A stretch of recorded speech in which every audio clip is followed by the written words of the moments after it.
In this video, I'm going to be explaining to you why God is the best explanation for our existence and that atheism just doesn't make any logical sense. But hold on, I have understanding for atheists. Our reality can be quite confusing. So let's get into it.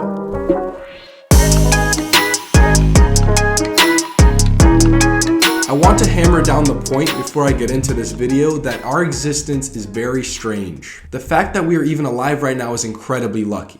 I'm going to start the video talking about this chart right here on the screen. And what this chart pretty much shows is how unlikely it is that we are alive. And it comes to the conclusion that the chances of us being alive are the same chances of 2 million people getting together and rolling in a trillion-sided dice and all landing on the same number. Now, that's pretty lucky. I don't know who needs to hear this right now, but you're incredibly lucky to be alive, and you don't need this chart to prove that. Let's look at the universe from an atheist and scientific perspective. The Big Bang was energy, time, space, and matter condensed into something thousands and thousands of times smaller than a pinhead and exploded for no reason and created everything. It was nothing that exploded into everything, and it was in this chaos that our universe came to be. Science tells us that through this chaos, our planets came into perfect orbit. So perfect that it allowed the Earth to rotate around its axis at 1,000 miles per hour, and then the Moon rotate around the Earth at 2,288 miles per hour. And then altogether, these two orbit the sun at 67,000 miles per hour, while our whole Milky Way galaxy moves at 448,000 miles per hour throughout space. And we don't feel any of this because of an invisible force called gravity. So hold on.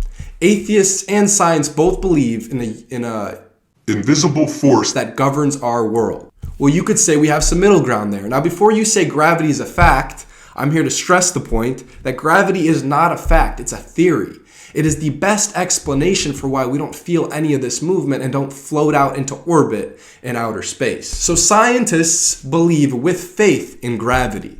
They can't prove it 100%, yet they have faith that it's there. So creationists also believe in an invisible force that governs our world. And before I get into explaining why God is a better explanation for existence, I do understand that gravity and God are not quite the same thing. However, I'm just trying to establish some middle ground here. So let's get into it. So say you are a computer programmer and you create a game, and you're so good at creating this game that eventually the NPCs or the characters that you built into the game start to have awareness or artificial intelligence. Now, these NPCs are obviously governed by the coding of the game that you created. However, you yourself are not in the game. You are on the outside. You are not governed by the coding of this game or the laws and rules that govern the game itself. You in your flesh are not the pixels of the characters that are playing in the game. So this gives us a more clear image of how God might have created our world. If he is God, then he has to realm somewhere outside of our world, somewhere where the laws of space and time don't exist. Well, so when atheists bring up the point, well, who created God? Well, my answer to that is God has always been.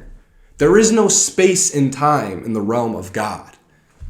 Whether you like to call that heaven or where God is, he is somewhere outside of our universe, somewhere where the laws that govern our universe don't exist. He's on the outside of it in a different dimension.